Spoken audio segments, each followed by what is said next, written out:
어젯밤 응급 환자와 구급대원 등 7명을 태운 소방구조 헬기가 독도 주변 바다에서 추락했습니다. 수색 15시간 만에 바닷속에서 헬기 동체를 발견했고 실종자로 추정되는 시신 한 구도 찾았습니다. 해경은 무인 탐사선 등을 동원해 야간 구조 작업을 진행하고 있습니다. 청와대를 상대로 한 국정감사에서 노영민 비서실장이 조국 전 장관과 관련해 국민의 목소리를 엄중한 마음으로 들었다며 송구스럽게 생각한다고 말했습니다. 이 밖에도 오늘 국감장에서는 박근혜 정부 시절 만들어진 계엄령 문건과 북한의 미사일 도발, 경제 문제 등이 다뤄졌습니다. 조국 전 법무부 장관의 동생이 어젯밤 구속됐습니다. 공동학원 교사 채용 비리와 위장 소송 등의 혐의를 받고 있는데 조 전 장관에 대한 소환 조사도 임박했다는 분석이 나옵니다. 경찰이 비행기 안에서 우리 승무원을 성추행한 몽골 헌법재판소장과 수행원을 현행범으로 붙잡아 놓고도 이들이 면책 특권을 주장하자 바로 돌려보내 논란이 일고 있습니다. 경찰이 뒤늦게 다시 수사에 나섰지만 수행원은 이미 출국해버렸고 헌재 소장도 2시간만 조사를 받고 한국을 떠났습니다.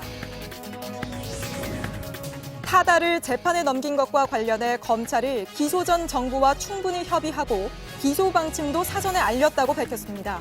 하지만 정작 담당 부처로 지목된 국토교통부는 사실이 아니라고 밝혔는데 알고 보니 법무부가 검찰의 보고를 받고도 국토부 등 관계기관과 협의 없이 자체 판단을 내린 것으로 드러났습니다. 중국발 황사 등의 영향으로 전국 곳곳에서 미세먼지 농도가 치솟았습니다. 정부가 미세먼지를 줄이기 위한 5개년 계획과 특별 대책을 내놨지만 새로운 내용이 없고 그동안 거론된 것보다 후퇴했다는 평가도 나옵니다. 요즘 밖에서 애들 보기 힘들어. 맞아.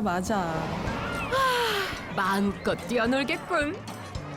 현대수소전기차. 어젯밤 독도 인근에서 소방구조 헬기가 바다에 추락했습니다. 고기를 잡다 다친 어민을 병원으로 옮기던 중이었는데 헬기에는 환자와 구조대원 등 7명이 타고 있었습니다. 사고가 난 곳은 수심 72m의 깊은 바다입니다. 해경은 오늘 오후 심해 잠수부를 동원해 바다바닥을 수색하던 중 헬기 동체를 발견했습니다. 또 그 안에서 남성으로 보이는 실종자 1명도 찾았는데요. 먼저 사고대책본부에 나가 있는 강원 동해를 연결해 보겠습니다. 자, 조승현 기자, 먼저 사고 상황에 대해서 다시 한번 설명을 좀 해주시죠. 네, 이 사고 시각은 어젯밤 11시 26분입니다. 이 독도 인근에서 조업 중이던 어선에서 선원이 손가락을 크게 다쳤다는 신고가 접수됐습니다. 경북 소방본부가 출동을 해야 하지만 마침 이 야간 비행이 가능한 헬기가 정비 중이었습니다. 그래서 대구에 있는 영남 119 특수구조대 헬기가 출동했습니다. 이 헬기는 울릉도에서 기름을 넣고 독도에서 환자와 보호자를 태운 뒤에 이륙했지만 2분 만에 바다에 추락했습니다. 독도 경비대장이 이 모습을 직접 보고 119에 신고했습니다. 예, 오후에 새로 소식이 들어왔습니다. 가라앉은 헬기 동체를 바닷속에서 찾았고 또 그 안에서 실종자도 발견됐다고 하죠. 그렇습니다. 이 사고 직후 해경은 새벽 내내 조명탄을 200개 가까이 쏘며 수색 작업을 벌였습니다. 이 수색에는 함정과 군함 12척 그리고 해경과 해군의 항공기 10대가 투입이 됐습니다. 해당 지점이 수심 72m나 되는 깊은 바다여서 이 바닥 같은 경우는 심해 특수잠수부들이 수색을 맡았습니다. 이 과정에서 오후 1시 35분 독도 남쪽 600m 지점 바닥에서 헬기 동체를 찾았습니다. 사고 발생 15시간 만이었는데요. 이 추락 당시 충격과 또 물속 압력 때문에 이 헬기는 동체가 많이 망가진 상태입니다. 또 헬기 동체 주변에서 이 실종자로 추정되는 시신 한 구를 발견했는데 아직 신원이 확인되진 않았습니다. 다만 입고 있는 옷을 봤을 때 이 환자나 보호자로 추정된다는 이야기가 나오고 있습니다. 예, 그렇다면 구조대원을 비롯한 실종자가 아직 많이 남아 있는 건데요. 야간 수색도 이어가게 되겠습니까? 그렇습니다. 이 해경은 발견된 동체 주변에 이 나머지 실종자들도 있을 것으로 보고 있습니다. 물살이 세져서 이 야간이 지날수록 실종자를 찾을 확률은 낮아지기 때문에 이 야간 수색도 하기로 했는데요. 해경은 오후 4시쯤에 이 수중 탐지 장비를 갖춘 잠수 지원함을 추가로 투입했습니다. 그리고 오후 5시 40분에는 헬기 인양까지 가능한 4,000톤급 해군 청해진함도 현장에 도착했습니다. 예. 자, 무엇보다 가족들이 지금 애타게 실종자들을 기다리고 있을 텐데요. 네, 이 실종자 가족들 중 일부가 오늘 이 사고 해역 바다를 둘러봤습니다. 오늘 사고 해역의 바람은 초속 8m 안팎, 또 물결은 2m 정도 높이였습니다. 낮에 잰 수온이 18.5도 정도였는데요. 수온이 너무 낮지도 않고 또 기상 상황이 나쁘지도 않습니다. 이 가족들과 구조대는 실종자들이 무사히 돌아올 것이란 기대를 놓지 않고 있습니다. 예. 지금은 물론 실종자를 찾는 게 가장 우선이겠지만 혹시 사고 원인에 대해서 좀 나온 게 있습니까? 크게는 조종 미숙 그리고 기체 결함 이렇게 둘 중 하나로 좁힐 수가 있습니다. 물론 아직 정확한 원인을 말하기는 어렵습니다. 먼저 기장 47살 김모 씨는 이 군과 산림청에서 23년 동안 헬기를 조종한 베테랑입니다. 부기장 40살 이모 씨도 17년 경력입니다. 또 헬기는 약 보름 전에 주 기어 장치 점검을 마쳤습니다. 이후에 16차례에 걸쳐서 24시간 넘게 운항을 마쳤습니다. 또 사고 전날도 출동해서 무사히 복귀하기도 했습니다. 이 소방당국은 사고 조사단을 꾸리기로 했습니다. 헬기를 인양한 뒤에 블랙박스와 음성 녹음기부터 회수할 계획입니다. 예. 사고대책본부가 꾸려져 있는 강원도 동해에서 조승현 기자였습니다. 예, 실종자 가족들은 애타는 마음으로 하루를 보냈습니다. 헬기에는 휴가까지 미루고 구조 활동을 하던 신입대원, 또 결혼한 지 겨우 2달 된 신혼의 대원도 있었습니다. 구석찬 기자입니다. 사고 소식을 듣고 울먹이며 대기실로 향합니다. 실종된 유일한 여성 구조대원 30살 박모 씨의 가족입니다. 박 씨는 2013년 대학 졸업 후 소방구조대원이 되겠다며 5년을 준비해왔습니다. 지난해 어렵게 꿈을 이뤘습니다. 올해는 여름 휴가도 미룰 정도로 일을 사랑한 열혈대원입니다. 체력적으로도 자기도 뭐 여자라서 빠지고 그럴 수 없으니까 그런 걸 항상 더 열심히 하려고 한다고 얘기했었거든요. 다다음 주에 저희가 휴가 같이 가기로 했었는데. 또 다른 구조대원 32살 배모 씨는 결혼한 지 2달 된 새신랑입니다. 항상 긍정적이어서 동료들은 그가 돌아올 걸로 믿고 있습니다. 예, 너무 젊고 유능하고 미래가 창창한 분들인데 구할 수 있을 거라고 생각하고 있습니다. 기장 47살 김모 씨는 20년째 헬기를 몬 베테랑입니다.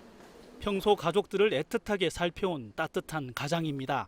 인터넷에서 보고 이 정도 나온 거 알았어요. 어머니 모르시니까 일단 속이고 있다가. 부기장 40살 이모 씨의 어머니는 참았던 눈물을 쏟아냈습니다. 간암으로 둘째 아들을 보내고 장남마저 생사를 걱정해야 하는 안타까운 처지가 됐습니다. 실종자 가족들은 수색 현장을 둘러보며 꼭 살아오라며 목 놓아 이름을 불렀습니다. JTBC 구석찬입니다. 사고 헬기는 운항한 지 몇 년 안 된 비교적 새 기종이었습니다. 그런데 이륙한 지 2분도 안 돼 추락했습니다. 헬기 동체에 있을 블랙박스와 보이스 레코더를 건져 올리면 추락 원인을 알 수 있을 것 같습니다. 강신우 기자입니다. 헬기가 이륙한 지 2분도 안 돼 바다에 떨어졌다. 최초로 사고를 본 신정범 독도경비대장의 말입니다. 당시 독도 주변엔 초속 10에서 12m 안팎의 바람이 불고 있었습니다. 헬기가 뜨기 어려울 정도는 아니었습니다. 추락한 영남 1호기 평소 모습입니다. 프랑스 유로커터사가 제작한 EC225 기종입니다. 지난 2016년 들여왔는데 28명까지 탈 수 있습니다. 산불 진화와 야간 비행도 가능한 비교적 최신 기종입니다. 그러나 이 기종은 2016년 4월 유럽에서 큰 인명사고를 내 유럽 항공안전청이 4개월 운항을 금지시키기도 했습니다. 전문가들은 조종사가 앞을 제대로 못 봤거나 기체 결함이 있었을 가능성이 있다고 보고 있습니다.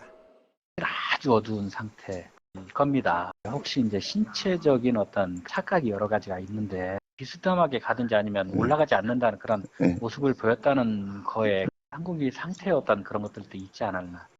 사고 헬기의 마지막 점검은 지난 9월이었습니다. 한 달여간 기어 장치를 주로 점검했습니다. 당시 별다른 이상은 없었다고 소방청은 밝혔습니다. 결국 정확한 사고 원인은 기체에 남아있을 블랙박스와 보이스 레코드가 열려야 알 수 있을 것으로 보입니다. JTBC 강신우입니다. 북한이 어제 쏜 발사체 2발에 대해 초대형 방사포라며 연속 사격에도 성공했다고 밝혔습니다. 초대형 방사포 시험 발사는 이번이 3번째입니다. 앞선 2차례와 달리 이번엔 김정은 위원장이 참관하지 않은 걸로 보입니다. 김소현 기자입니다. 들판에 선 차량형 이동식 발사대에서 방사포 한 발이 하늘로 솟구칩니다. 연속 사격 체계의 완벽성까지 검증됨으로써 기습적인 타격으로 적의 집단 목표나 지정된 목표 구역을 초강력으로 초토화할 수 있게 돼.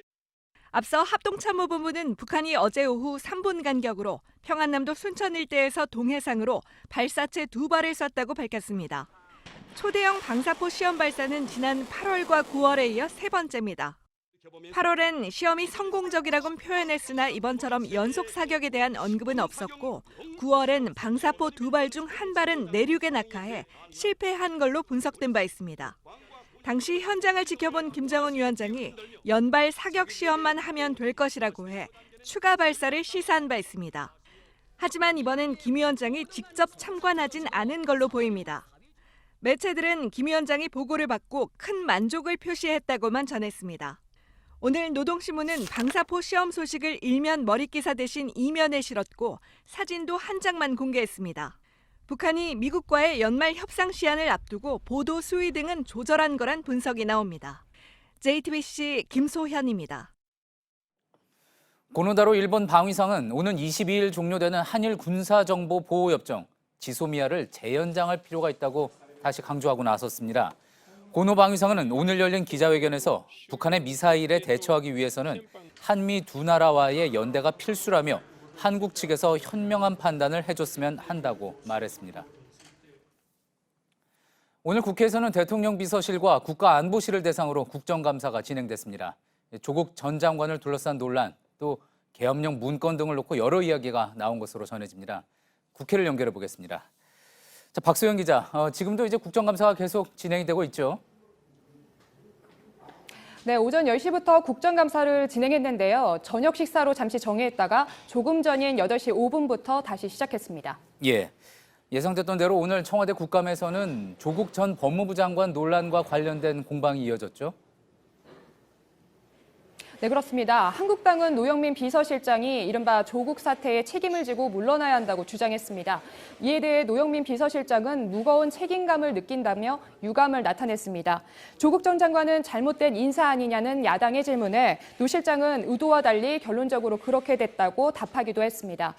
조 전 장관을 둘러싼 야당의 공세가 이어지자 민주당은 한국당 나경원 원내대표 자녀의 입시 비리 의혹을 꺼내들었는데요. 먼저 서복현 기자의 보도부터 보고 오시겠습니다.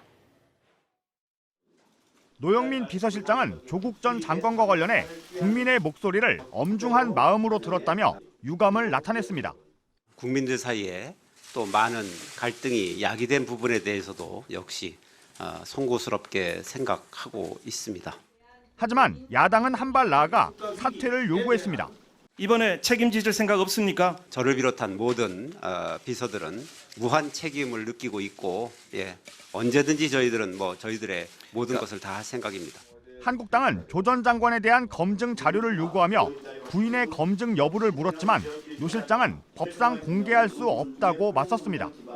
반면 더불어민주당은 한국당 나경원 원내대표 자녀의 입시 의혹을 들고 나왔습니다. 야당 원내대표 자녀 건도 일반 사건에 다른 형사부가 아닌 특수부에 배당되어야 하고 동원되는 검사의 수에서도 일관성이 있어야 하고 수사의 진행 속도도 비슷해야 하지 않을까요? 야당 상대당 대표에 대해서 그런 예의주 좀 있어줘야지. 이게 지금 입만 열면 나경원 공격이고 정말 그렇게 두렵습니까?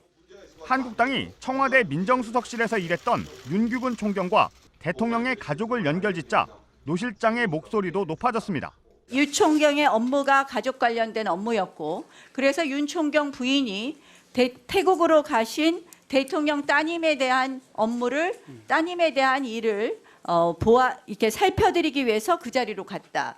거짓말 중에서 새빨간 거짓말이고 사실이 아닙니다. 대통령에 대해서 폄훼하거나 비판할 때는 근거를 가지고 말씀해 주시기 바랍니다. 윤석열 검찰총장의 평가를 놓고선 노 실장은 검찰개혁에 대해 검찰이 적극적으로 협조하고 있다고 밝혔습니다. JTBC 서복현입니다. 예, 박소영 기자, 다른 이슈도 같이 짚어볼까요? 오늘 청와대 국정감사에서는 계엄령 문건을 놓고도 공방이 이어졌죠? 네, 박근혜 전 대통령 탄핵 당시 기무사가 작성한 계엄령 문건과 관련해선 한국당 정정식 의원이 당시 NSC에 계엄령 문건이 보고됐다는 증거가 있냐며 따져 물었습니다. 이에 대해 노영민 실장은 어느 정도 인식을 같이 했을 거란 심증이 있다고 답했는데요. 관련 내용 한번 들어보시죠. 당시 사실상 그 NSC라든지 아마도 핵심적인 부분에 속했던 사람들은 어느 정도 인식의 일치를 했을 거라고 저는 그렇게 심증을 가지고 있다라고. 이어 노 실장은 해외에 도피 중인 조현천 전 기무사령관이 귀국해 검찰이 관련 의혹에 대해 남김없이 진상을 규명해야 한다고 목소리를 높였습니다. 예. 자, 대북 정책과 관련해서도 이야기가 많이 나온 것으로 전해졌습니다. 특히 노영민 실장이 어떤 답변을 하자 야당이 격하게 반발을 했다고 하는데 어떤 내용입니까? 네, 노영민 비서실장이 문재인 정부에서 가장 잘한 일로 한반도에서 전쟁 위협을 제거한 것이라고 꼽았습니다. 그러자 한국당 정유섭 의원이 답변에 동의하지 못하겠다면서 북한은 어제도 미사일을 쏘고 지금도 핵 개발을 하고 있다며 목소리를 높이면서 잠시 설전이 오가기도 했습니다. 예. 자, 그리고 마지막으로 주한미군 방위비 협상 그리고 또 경제 성장률 문제도 주요한 이슈였을 텐데 어떤 이야기가 나왔는지 짧게 정리를 좀 해주시죠. 네, 정의용 국가안보실장이 최근 이루어지고 있는 주한미군 방위비 분담금 협상과 관련해선 미국이 요구한 금액이 협상 기준이 될 수 없다고 분명한 입장을 밝혔습니다. 이 밖에 경제 성장률 전망치를 묻는 야당 의원 질문에 이호승 청와대 경제수석이 제때 대답을 하지 못하자 기본도 안 됐는데 무슨 일본과 경제 전쟁을 하냐며 야당의 질책을 받기도 했습니다. 예, 여의도 국회에서 박소연 기자였습니다. 웅동학원 교사 채용 의혹과 위장 소송 관련 의혹을 받고 있는 조국 전 법무부 장관의 동생이 어젯밤 구속됐습니다. 법원은 수사 상황과 추가된 혐의 등을 감안할 때 구속할 필요가 있다고 밝혔습니다. 오늘 검찰은 구속된 조 씨를 불러 조사를 이어갔습니다. 여성국 기자입니다. 신종렬 서울중앙지법 영장전담 부장판사는 조국 전 법무부 장관의 동생 조모 씨의 구속영장을 어젯밤 발부했습니다. 신 판사는 이전 영장 청구 전후의 수사 진행 경과와 추가된 범죄 혐의 등을 감안하면 구속 필요성과 상당성이 인정된다고 밝혔습니다. 검찰이 적용한 혐의는 업무방해와 배임, 증거인멸 교사 등입니다. 검찰은 지난 9일 조 씨에 대한 첫 번째 구속영장이 기각되자 강제집행 면탈 등 추가 혐의를 수사하는 데 집중했습니다. 조 씨가 강제집행을 피하기 위해 위장소송을 제기하는 과정에서 한국자산관리공사에 1억 원이 넘는 손해가 발생했다는 겁니다. 하지만 영장심사에서 조 씨 측은 채용 비리와 관련된 일부 사실 이외엔 혐의를 부인했습니다. 조 씨의 건강을 두고도 영장심사에서 공방이 치열했던 걸로 전해졌습니다. 검찰은 CCTV 영상을 근거로 조 씨가 수감 생활이 가능하다고 주장했습니다.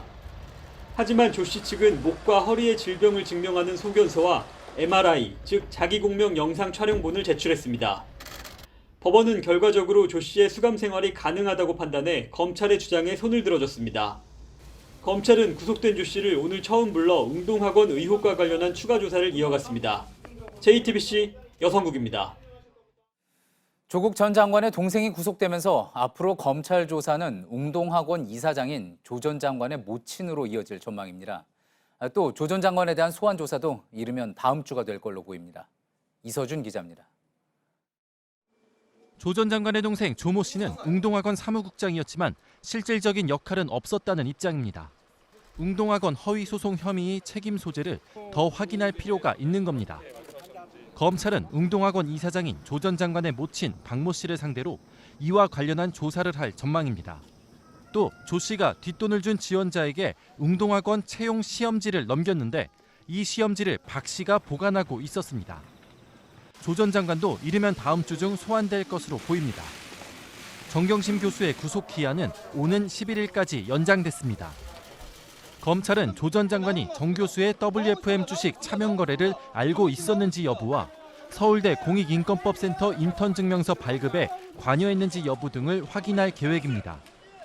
조 전 장관 자택 PC에서 웅동학원 소송 관련 문건이 나온 것으로 알려졌고 조 전 장관도 1999년부터 10년간 웅동학원 이사로 재직한 만큼 웅동학원 관련 의혹들에 대해서도 물어볼 것으로 보입니다. JTBC 이서준입니다. 어젯밤 몽골의 헌법재판소장과 그 수행원이 비행기 안에서 우리 승무원을 성추행한 혐의로 붙잡혔는데요. 경찰이 면책 특권이 있다는 한마디에 풀어줘서 논란이 일고 있습니다. 뒤늦게 다시 수사에 나섰지만 수행원은 이미 출국한 뒤였고 이 헌재 소장도 2시간만 조사를 받고 한국을 떠났습니다. 홍지용 기자입니다. 사건은 우리 시간으로 어젯밤 8시 5분쯤 몽골을 떠나 인천공항으로 오는 대한항공 비행기 안에서 일어났습니다. 몽골의 헌법재판소장 오드바야르 도르지 씨가 승무원을 성추행했습니다. 함께 있던 수행원 한 명도 다른 승무원을 성추행했습니다. 이들은 기내에서 제공된 술을 마신 상태였습니다. 항공사 직원은 이들을 붙잡은 뒤 공항에 내리자마자 경찰에 넘겼습니다. 그런데 경찰은 이들의 신분 등을 확인하고 풀어줬습니다. 외교관으로서 면책특권을 주장하고 나중에 자진 출석하겠다고 말했다는 이유에서였습니다. 이 사실이 알려지자 경찰의 느슨한 대응이 도마에 올랐습니다. 외교부는 경찰이 오늘 새벽 2시 반쯤 면책특권이 있는지에 대한 해석을 요청했고 오늘 오전 답을 줬다고 설명했습니다. 한국에 상주하는 외교관도 아니고 국제관습법에 따른 국가원수급으로도 볼 수 없어 면책특권이 없다는 겁니다. 이들을 풀어준 사이 수행원은 싱가포르로 출국해버렸습니다. 경찰은 출국장 안에서 환승을 위해 머무르고 있던 도르지 소장을 다시 찾아가 2시간 정도 조사했고 도르지 소장은 조사를 받은 뒤 오후 5시 40분 인도네시아 발리로 떠났습니다. 경찰은 이들을 다시 불러 조사하겠다고 밝혔습니다. JTBC 홍지용입니다. 타다를 검찰이 재판에 넘긴 뒤에도 논란이 계속 이어지고 있습니다. 검찰이 정부 당국과 충분히 협의하고 기소 방침도 사전에 알렸다고 밝히자 담당 부처인 국토교통부가 사실이 아니라고 반박하면서 진실 공방으로까지 번졌는데요. 알고 보니 법무부가 검찰로부터 보고를 받고는 국토부나 관계부처 협의 없이 자체적으로 판단한 내용을 검찰에 전달한 걸로 확인됐습니다. 박병현 기자입니다. 좀 아쉽게 생각합니다. 왜냐하면 타다가 가지고 있는 그 서비스에 대한 국민들의 지지 또 사업이 가지고 있는 혁신적 성격 이런 것들 때문에 정부 부처 장관, 여당 내 비판이 이어지자 검찰이 적극 반박에 나섰습니다. 대검찰청은 입장문을 통해 정부 당국의 타다 기소가 불가피하다는 점을 사전에 전달했다고 밝혔습니다. 이어 지난 7월 정부 당국으로부터 정책 조율 등을 위해 사건 처분을 미뤄달라는 요청을 받았다고도 설명했습니다. 정부가 택시업계와 타다 간 상생안을 만들 시간을 기다렸지만 발표안이 늦어지면서 기소를 할 수밖에 없었다는 겁니다. 검찰 관계자는 정책적 대응이 필요하면 검찰은 법무부에 보고를 하고 법무부가 조치를 취한다며 법무부를 통해 의견을 주고받았다고 추가로 설명했습니다. 검찰이 밝힌 정부 당국이 국토교통부가 아니냐 말이 나오자 국토부는 즉시 반박했습니다. 지난 5월 말 검찰 수사팀으로부터 불법 여부에 대해 의견을 달라는 연락 외엔 받은 게 없다고 밝혔습니다. 책임 소재를 두고 공방이 이어지자 법무부가 입장을 냈습니다. 법무부는 지난 7월 대검에서 보고가 있었다며 당시 국토부가 택시업계 등과 협의 중인 걸 고려해 검찰의 사건 처분을 1개월에서 2개월 늦추도록 의견을 전했다고 해명했습니다. 결국 법무부가 관계부처인 국토부의 의견을 듣지 않고 자체적으로 판단 내린 겁니다. 또 검찰이 타다를 재판에 넘기기 이전에 예정 보고를 받은 것도 맞다고 밝혔습니다. 이에 대해 대검은 법무부의 처분 연기 요청 기간이 1개월에서 2개월이 아닌 1개월이었다고 즉시 재반박했습니다. JTBC 박병현입니다. 세월호 참사 당일 구조됐던 단원고 학생 고 임경빈 군이 제때 병원으로 옮겨지지 못했다는 소식 어제 전해드렸죠. 임 군에 대한 사체 검안서가 서로 다른 내용으로 여러 장 있다는 사실이 추가로 드러났습니다. 사망 시간도 서로 달랐는데 병원에 도착해 의사를 만나기도 전에 누군가 이미 사망 판정을 내린 것도 있었습니다. 유정화 기자입니다. 세월호 참사 당일 생존 가능 신호를 보였음에도 제때 구조되지 못한 단원고 학생 고 임경빈 군.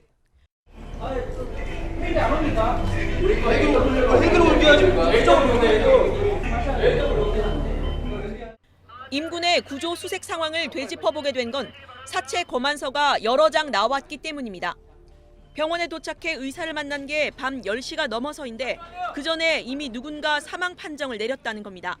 사망 시간은 의사가 정해질 수밖에 없다라고 그렇게 알고 있었거든요. 그러니까 6시 때랑 10시 때로 2개를 받은 것 같아요. 구조 보고서마다 발견된 지점도 제각각이었습니다. 사고 지점에서 300m라는 기록부터 20km 가까이 된다는 기록도 있습니다. 수색과 그 기록이 체계적으로 이루어지지 않은 정황입니다. 사회적 참사 특별조사위는 사체 검안서가 여러 장 있는 경우가 20여 명 정도 된다고 했습니다. 세월호 유가족들은 밝혀야 할 진실이 여전히 많다며 재수사를 요구했습니다. 해경이 헬기 있는 영상까지만 딱 준 거예요. 정말 헬기를 타고 나온 것처럼. 근데 그게 이제서야 밝혀진 거예요. JTBC 류정화입니다. 세월호 참사 때 친구들을 돕다가 부상을 입었던 단원고 학생 신영진 씨가 의상자로 인정됐습니다. 신 씨는 당시 커튼을 묶어 친구들을 갑판 위로 올려보내고 구명조끼를 나눠주다가 타박상을 입었습니다. 지난해 있었던 육군과 공군 사관학교 입학시험에서 필기시험 채점을 잘못해 합격할 수 있었던 43명이 모두 떨어진 사실이 뒤늦게 드러났습니다. 담당자들은 필기시험 합격자를 발표한 직후에 바로 문제가 있었다는 걸 알았다고 합니다. 그런데도 아무런 조치도 취하지 않았고 1년이 넘도록 이 사실을 알리지도 않았습니다. 박현주 기자입니다. 지난해 7월 올해 입학할 사관학교 학생들을 뽑는 시험이 치러졌습니다. 그런데 1차 필기시험 국어 과목에서 채점이 잘못된 사실이 뒤늦게 드러났습니다. 수험생이 받은 문제지에 표기된 배점과 이후 채점할 때 쓰인 배점이 달랐던 겁니다. 필기시험 합격자를 발표한 직후 담당자들은 채점이 잘못됐다는 걸 알았습니다. 그런데도 육사와 공사는 나머지 전형을 그대로 진행했습니다. 이 때문에 시험에 합격할 수 있었던 응시자 43명이 모두 떨어졌습니다. 1년이 넘게 지나고 지난달이 돼서야 국방부는 국정감사를 준비하던 과정에서 이 같은 사실을 알게 됐습니다. 담당자들은 채점할 때 쓰인 배점이 맞다고 판단해 윗선에 보고하지 않고 본인 선에서 처리했다는 취지로 진술한 것으로 전해졌습니다. 지난 1년 동안 이 사실이 밝혀지지 않은 이유는 무엇인지, 그리고 이 과정에서 은폐 의도는 없었는지 등에 대해서 철저히 조사할 것이며 국방부는 점수를 제대로 매겼다면 최종 합격했을 1명을 추가로 선발하고 1차 시험에 합격할 수 있었던 42명에 대해선 다음 달부터 2차 시험 기회를 주기로 했습니다. JTBC 박현주입니다. 이춘재의 자백으로 경찰이 오늘 화성 초등학생 실종 사건 현장을 다시 수색했습니다. 초등학교 2학년이던 김모양이 사라진 지 30년 만입니다. 경찰은 이춘재가 김양을 죽였다며 그림을 그려가며 자백했던 곳을 수색했고 30년간 딸을 기다려온 아버지는 그 현장에 주저앉아 오열했습니다. 김도훈 기자입니다. 도심 한복판 공원 옆 도로에 경찰 차량 수십 대가 줄지어 서 있습니다. 경찰과 국가수요원들이 지질 탐사 장비를 꺼내 공원 입구로 올라갑니다. 1989년 7월 수업을 마치고 집으로 가던 초등학교 2학년생 김모양이 실종됐습니다. 그리고 30년 동안 김양을 찾지 못해 이 사건은 장기 미제 사건으로 남았습니다. 그런데 이춘재가 14건의 살인을 자백하면서 김양도 자신이 죽였다고 털어놨습니다. 이 자백으로 김양의 유해를 찾기 위한 수색과 발굴 작업이 다시 시작된 겁니다. 김양이 사라진 지 30년 만입니다. 수색 작업이 진행 중인 공원은 30년 전 실종된 초등학생의 소지품이 발견된 야산이 있던 곳입니다. 수색 작업은 야산 경사면을 따라 가로 세로 5m씩 구역을 나눈 다음 땅속 투과 레이더 장비를 동원해 진행됩니다. 현장을 찾은 아버지는 주저앉아 말을 잇지 못했습니다. 당시 경찰이 딸의 소지품이 발견된 사실도 알려주지 않아 막내딸이 지금껏 실종된 줄로만 알고 있었습니다. 자식을 본 죄인인데 무엇을 말하세요? 가족들은 수색 지역에 꽃다발을 놓고 김양이 좋아했던 사탕 한 움큼을 내려놨습니다. JTBC 김도훈입니다. 오늘 법원에서는 김성태 자유한국당 의원의 뇌물수수 혐의 재판이 열렸습니다. 김 의원은 이석채 전 KT 회장의 채용비리 재판 결과와 자신의 재판은 별개라는 주장도 했습니다. 오선민 기자입니다. KT 임원진에 대한 실형 선고가 난 지 이틀 만에 김성태 의원이 입장을 밝혔습니다. 법원의 판결을 존중합니다. 다만 저희 재판과 업무 방해와는 별개입니다. KT 부정 채용에 대한 위법성 여부가 밝혀졌을 뿐 뇌물 혐의 재판과는 다르다는 겁니다. 딸의 채용 특혜에 대한 대가성 여부에 대해서도 언급했습니다. 정인 채택 논의가 대가인지 또 청탁이 있었는지 이런 문제는 앞으로 진실의 법정에서 잘 가려지리라고 보고 있습니다. 오늘 공판은 검찰의 공소 사실에 대한 김 의원 측의 반박을 중심으로 진행됐습니다. 2012년 당시 김 의원의 비서관이었던 이모 씨가 증인으로 출석해 이 전 회장의 국감 증인 채택은 당시 환노위에서 첨예한 쟁점이 아니었다고 진술했습니다. 논의 과정에서도 이 전 회장은 전혀 언급이 안 됐던 것으로 기억한다고도 했습니다. 김 의원이 이 전 회장을 증인으로 채택하는 걸 무산하도록 노력했고 딸의 취업 기회를 제공받는 재산상 이익을 취득했다는 검찰의 판단과 배치됩니다. 다음 주엔 의혹의 당사자인 김 의원 딸이 법정에 증인으로 출석합니다. 이 전 회장은 이틀 전 판결에 불복해 선고 하루 만인 어제 항소했습니다. JTBC 오선민입니다. 필리핀 출신의 이자스민 전 의원, 2012년 새누리당의 이주민 여성모세 비례대표 후보로 영입했던 인물이죠. 이 전 의원이 한국당에서 나와서 곧 정의당에 입당할 것으로 보입니다. 유한울 기자입니다.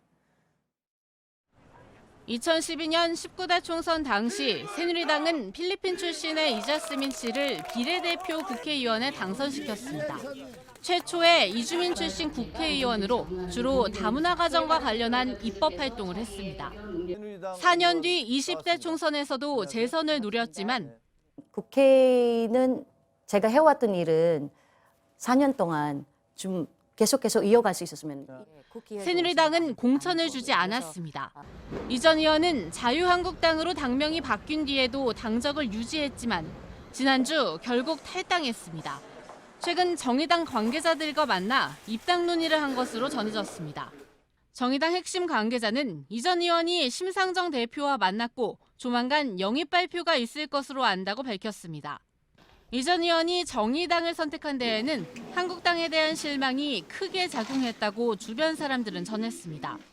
의원이 된 직후부터 온라인 공간 등에서 각종 인종차별성 공격을 받았지만 다른 다문화 가정 구성원들이 오히려 이 일에 인해서 더 많은 상처를 받게 될까 봐. 당이 제대로 방어해주지 않았고 특히 지난해부터 한국당이 외국인 노동자를 차별하는 법안을 잇따라 발의하면서 설 자리가 더욱 좁아졌다는 겁니다. 당 안팎에선 19대 총선 승리에는 이 전 의원이 가진 상징성이 큰 몫을 했는데 이용만 하고 버린 셈이란 지적도 나왔습니다. JTBC 유한울입니다. 오늘 새벽 BMW 차에서 또 불이 났습니다. 이번 주에만 벌써 5번째인데요. 리콜 대상으로 수리를 받은 차량에서 연달아 불이 나자 정부는 원인 규명에 나섰습니다. 김지성 기자입니다. 차 위로 10부연 연기가 올라옵니다. 엔진룸 전체가 까맣게 타버렸습니다. 오늘 새벽 0시 반쯤 서울 상암동의 한 지하 주차장에서 BMW 승용차에 불이 났습니다. 차량을 세우려는데 엔진룸에서 연기가 나는 걸 본 운전자가 밖으로 차를 몰고 나와 신고했습니다. 불은 15분 만에 꺼졌고 다행히 인명피해는 없었습니다. 문제는 사고가 난 차량이 리콜 대상 차종으로 수리까지 받았다는 겁니다. 이번 주 들어서만 벌써 5대의 BMW 차량에서 불이 났는데 이 중 3대가 리콜 조치를 받은 걸로 파악됐습니다. BMW 코리아는 화재가 잇따르자 지난해 10만 대가 넘는 차를 리콜했습니다. 당시 엔진 배기가스 재순환 장치 EGR 문제가 원인으로 꼽혔습니다. BMW 코리아 측은 이번 주 잇따라 일어난 차량 화재에 대해 리콜 사유였던 EGR 문제는 아닌 것으로 보인다고 밝혔습니다. 국토교통부는 화재 원인을 밝히기 위해 정밀 조사에 들어갑니다. 시민단체들은 성명을 내고 업체의 책임을 강화하는 자동차 안전관리법 개정을 촉구했습니다. JTBC 김지성입니다. 오늘 전국이 가을 미세먼지로 답답했습니다. 마침 정부가 미세먼지를 해결할 5개년 대책을 내놨는데 별 새로운 대책은 없었습니다. 그동안 거론됐던 것보다 한 발 물러난 내용도 있었습니다. 김세현 기상전문기자입니다. 2016년 세제곱미터당 26 마이크로그램이었던 전국 초미세먼지 연평균 농도를 2024년까지 35% 이상 개선하여 정부 대책의 핵심은 2016년 농도인 세제곱미터당 26 마이크로그램에서 2024년 16 마이크로그램까지 낮추겠다는 겁니다. 우선 평소 국내 배출량을 줄이기로 했습니다. 미세먼지 최대 배출원인 공장 등 사업장의 배출을 규제하고 오래된 석탄발전소 6기의 폐기 일정을 1년 앞당긴다는 겁니다. 집중 관리 대상도 수도권에서 전국 77개 시군으로 확대됩니다. 12월부터 3월까지 고농도 시기에 대비한 특별 대책도 나왔습니다. 하지만 특별하지 않다는 지적이 잇따랐습니다. 기후환경회의는 앞서 5등급 운행 제한을 인구 50만 명 이상의 도시까지 적용할 것을 제안했습니다.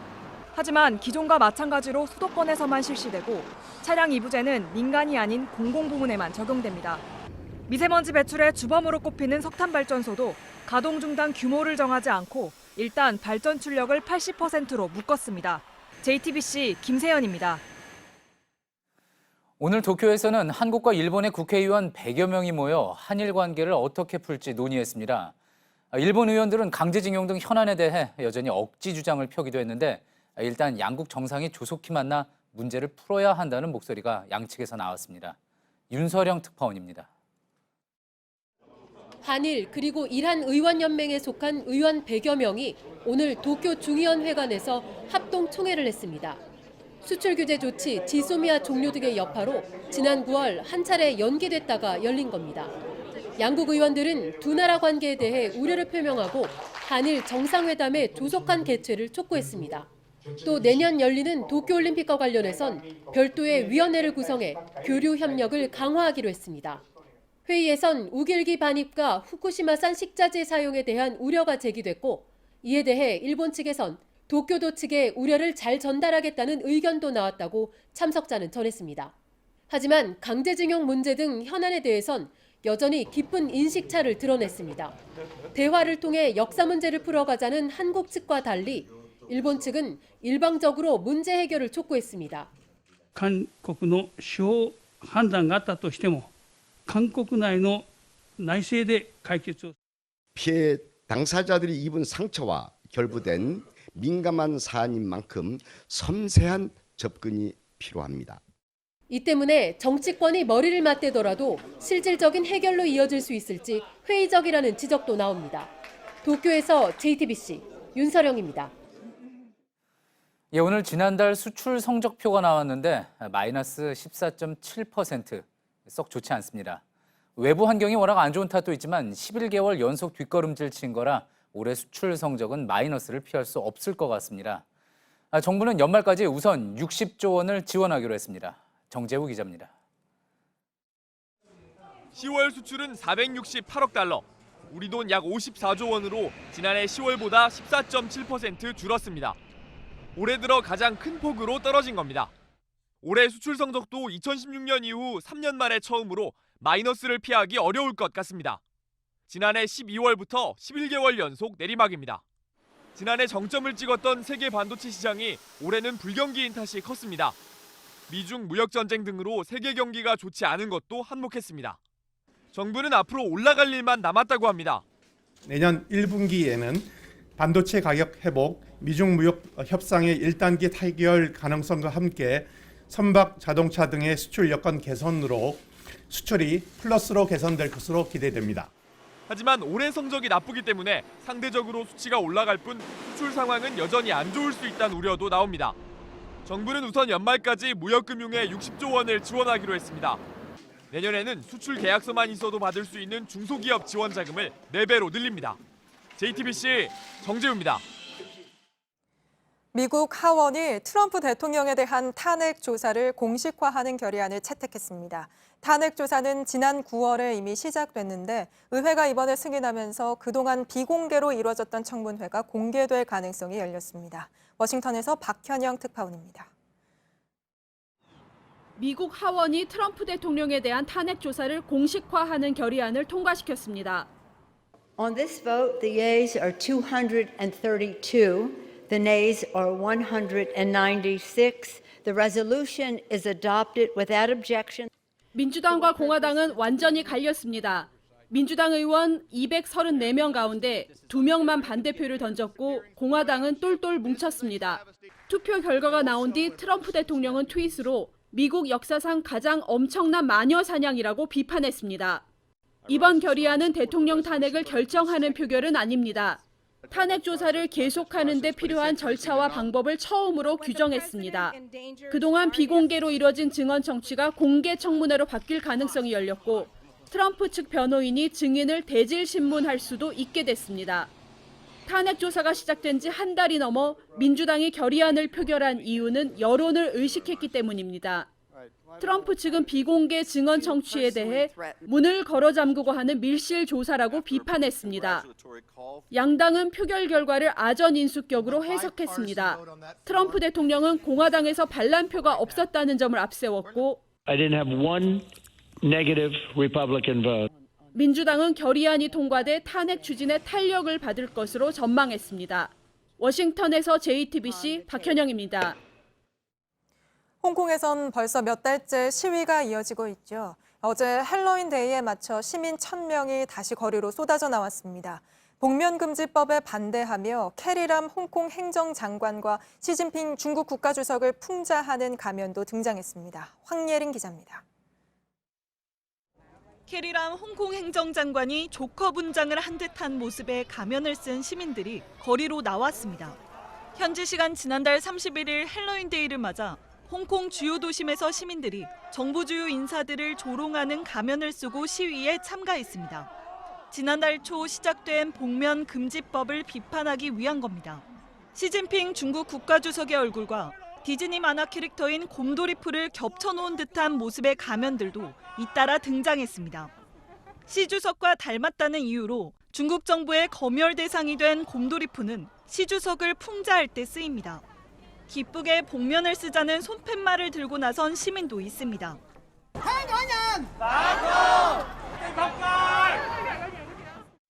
현지 경찰들은 허가받지 않은 집회라며 시위대를 둘러싸고 진압에 나섰습니다. 경찰은 시위대의 얼굴을 향해 불빛을 비추며 달려들고 시위대가 몰려있는 곳을 향해 최루탄을 쏘기도 했습니다. 홍콩 사우스 차이나 모닝포스트는 경찰이 31일 자정까지 최소 30명을 체포했다고 전했습니다. JTBC 황예린입니다. 이 닦을 때 칫솔질 어떻게 하시나요? 치아 아래에서 위쪽으로 쓸어 올리는 이른바 회전법이 효과가 가장 좋다고 알려졌는데 이 방식이 꼭 좋은 건 아니라고 합니다. 배양진 기자입니다. 치아 뿌리에서 머리 쪽으로 쓸어 내리듯이 닦는 칫솔질 방법. 어릴 적에 많이 배웠던 회전법입니다. 그런데 이 방법이 과연 가장 좋은 방법일까요? 서울대 연구팀이 직접 실험해봤습니다. 30명을 대상으로 각각의 칫솔질을 분석한 뒤 치아에 남은 세균막 양을 측정했습니다. 가장 효율적이라고 알려진 회전 동작은 아예 닦지 않았을 때와 큰 차이가 없었습니다. 이를 대각선으로 닦았을 때 남은 세균막이 가장 적었고 원그리기, 수평, 수직 동작이 뒤를 이었습니다. 오랜 시간 닦았을 땐 살짝 진동을 주는 수평 동작이 효과가 좋았습니다. 그거 한 가지 방법이 가장 좋은 것이다라고 얘기할 수는 없는 거죠. 칫솔질만으론 이를 완전히 닦기 어렵다는 점도 드러났습니다. 실험자들은 이렇게 소형 카메라 앞에서 평소처럼 이를 닦았습니다. 그런데 카메라에 찍힌 영상을 분석해봤더니 닦지 않고 넘어간 면적이 30%나 됐습니다. 치아 사이처럼 칫솔모가 닿기 어려운 곳에는 치실이나 치간 칫솔 같은 보조기구를 같이 쓰는 게 좋습니다. JTBC 배양진입니다. 50년 동안 무노조 경영을 이어온 삼성전자에 한국노총 소속 노동조합이 세워질 것으로 보입니다. 현재는 소규모 노조만 3개 있는데 이번에 전국 규모 단체에 가입한 노조가 설립되면 삼성의 무노조 경영 방침에도 변화가 생길 수 있습니다. 새 노조는 이달 중순쯤 고용노동부에 설립 신고를 할 예정입니다. 민중은 개, 돼지라는 발언으로 논란을 일으켰던 나향욱 전 교육부 정책기획관이 이를 보도한 경향신문을 상대로 낸 손해배상 소송에서 최종적으로 졌습니다. 대법원은 기사 내용을 허위로 보기 어렵고 고위공직자의 발언을 비판한 이 보도에는 위법성이 없다고 밝혔습니다.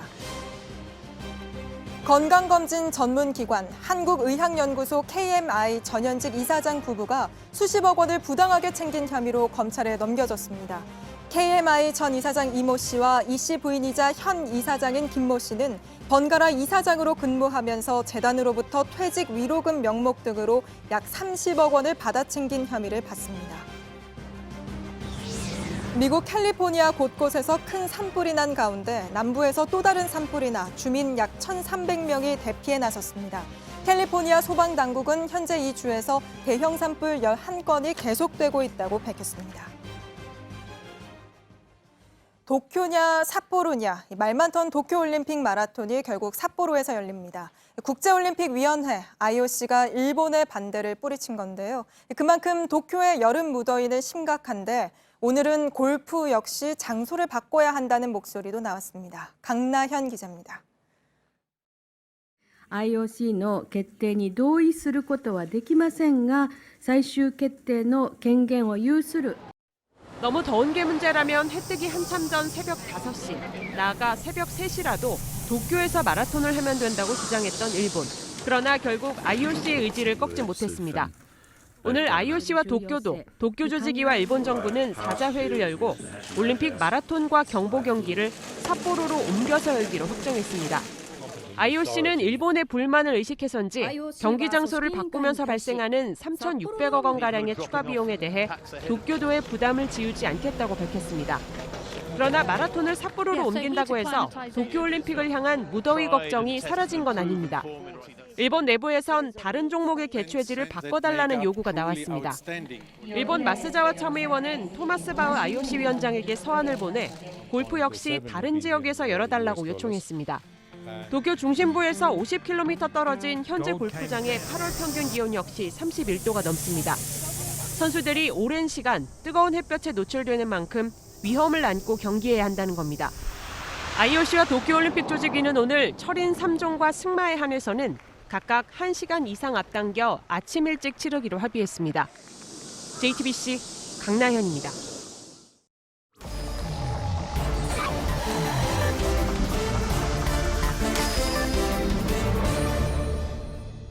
예, 비하인드 뉴스를 시작하겠습니다.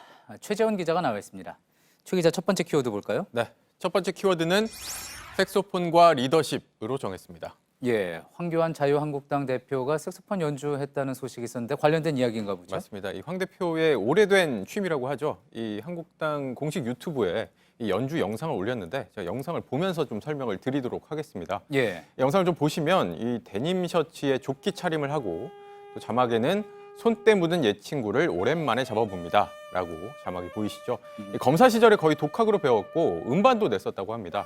또 연주와 함께 자신이 어떻게 살아왔는지도 설명을 했는데 이런 말도 했습니다. 이거 직접 들어보시죠. 공안검사라고 하면 인권을 탄압하고 또 근로자들을 어렵게 하는 그런 사람으로 알고 있기도 한데요. 그것은 전적으로 오해입니다. 예, 공안 검사에 대한 이미지 오해고 본인이 이제 색소폰 연주도 한다. 뭔가 딱딱한 이미지를 벗고 좀 부드러운 이미지로 바꾸겠다. 그런 의도로 읽히는군요. 네, 그런 맥락에서 앞으로 이런 영상을 매주 한 차례씩 올릴 거라고도 했습니다. 예. 좀 반응들을 제가 살펴봤는데요. 이 지지자들 중심으로 멋지십니다라는 호평들도 있었는데 또 여기에 대해 반대되는 반응들도 있었습니다. 이런 반응들인데 한가하십니다 대표님 이런 반응도 있었고 지금 인기 관리하자는 겁니까? 강력한 리더십으로 웰빙 한국당을 타파해도 모자랄 판에 같은 비판적인 목소리도 있었습니다. 예. 최근 황 대표 리더십에 대한 문제 제기가 계속되는 상황에서 한가로워 보인다는 지적이었습니다. 열흘 사이에 좀 여러 논란들이 있었는데 뭐 많이들 아시겠지만 이 표창장 수여 논란부터 이 공천 가산점 발언 논란, 또 문 대통령 비하 동영상 논란, 또 박찬주 전 대장 영입 논란까지 좀 일면서 지도부가 갈팡질팡한다. 라는 지적들이 있었습니다. 조국 전 장관이 물러나고 공격 대상이 사라지니까 한국당의 헛발질이 계속된다라는 것들이었는데 여기에 대해서 홍준표 전 대표는 이런 비판도 했습니다. 국민들은 조국에게 들이댄 잣대를 야당에게도 똑같이 들이대고 있는데 지도부는 오락가락 갈팡질팡하면서 당이 혼돈 상태로 가고 있다라고 했습니다. 예. 최재원 기자가 앞서 지적하기도 했지만 황 대표에 대한 리더십 문제 그동안 계속 또 지적돼 오지 않았습니까? 자, 이와 관련해서 황 대표가 또 직접 언급을 했다고 하죠? 그렇습니다. 오늘 기자들의 질문이 있었습니다. 리더십 지적에 대해서 여기에 대한 황 대표의 답변이 어땠는지 들어보시죠. 예. 리더십이 왜 상처를 받고 있습니까? 대표가 한마디 하면 아무 찍소리도 못하는 여러분들은 그런 정당을 희망하고 있습니까? 보시면 이 당 내부에서는 이 황 대표의 리더십이 시험대에 오른 것이다. 이런 관측이 있는가 하면 이 황 대표 반대 세력들이 흔들기를 하고 있다라는 분석도 나오고 있습니다. 예. 제가 관련해서 한 한국당 관계자에게 전화로 좀 의견을 물어봤는데 이런 답변을 들을 수가 있었습니다. 진짜 문제는 황 대표나 나경원 원내대표가 당내 소통 없이 독단적으로 의사결정을 하고 그게 실책으로 이어지고 있다는 점. 이라는 답변을 들을 수가 있었습니다. 예, 알겠습니다. 다음 키워드 볼까요? 네, 다음 키워드는 모욕인지 칭찬인지 점점점으로 정했습니다. 예, 뭔가 헛갈리는 이야기인 모양인데 어떤 이야기입니까? 조금 전 저희가 보도로도 소개를 해드렸지만 청와대를 상대로 국회 운영위원회 국정감사가 있었습니다. 여기에서 이 노영민 비서실장과 이 한국당의 김정재 의원이 질문과 답변을 주고받는 과정에서 이런 장면이 있었습니다. 직접 보시죠. 예. 그 청와대에 지금 가장 정점에 있는 실장님 제대로 책임지고 물러나라는 게 국민의 소리입니다.